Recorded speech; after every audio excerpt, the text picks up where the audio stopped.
Okay, our next speaker is the president of Human Scale, Lynn Ellsworth. Yeah!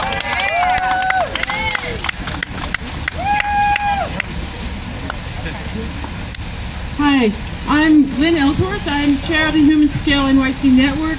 I'm also the founder of Tribeca Trust, and also with the co-founder of the Empire Station Coalition, who we just beat back for NATO, along with the economy, of course. But so I want to tell a little story to do this. So some years back, thousands of residents sought to extend Tribeca's historic districts with 250 buildings that had been left out of the original designation. The buildings looked just like the buildings that were protected. Often they were right next door and by the same architects. They were left out because too much buildable space was in play. Rebney wanted everything south of Chambers Street. Big landlords and developers hostile to preservation wanted carve-outs of Tribeca East, North, and West. But we persisted. We had the full cry support of architects as prominent as Michael Sorkin, who probably taught half the staff at LPC, and Stephen Sems, who runs the graduate program in historic preservation at Notre Dame. The LPC just toyed with us coyly for 3 entire years before inexplicably saying no way to our carefully and thoroughly researched request. The reason given? The earlier boundaries had been carefully thought through, they said. And plus, quote, they'd given us enough already, unquote, as if they were distributors of candy at Mardi Gras.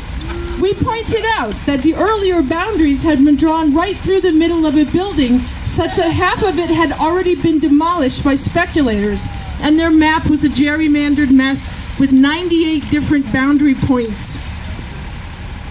They didn't care. They were just bullshitting us anyway. It was just no, and we lost 38 buildings to demolition and redevelopment soon thereafter. The LPC chair involved in that quit very soon thereafter and went directly to work the next day as a lobbyist for big real estate at Kramer-Levin, where she lobbied for a tower on top of a church that she had refused protection to as LPC chair. The LPC's legal counsel insists that the chair has complete and unfettered, those are his words, complete, unfettered, discretionary power to do whatever she wanted, he or she, without any reasons, criteria, guidelines, oversight, or even minutes to keep a record of what she's doing. It's called regulatory discretion, and it is a legal doctrine run amok. We have a right to an LPC that is not captured by the real estate industry, to one that works to protect our historic assets for the future, not one that is idiotically managed or thinks it's managing change, in their words, on behalf of Rebney.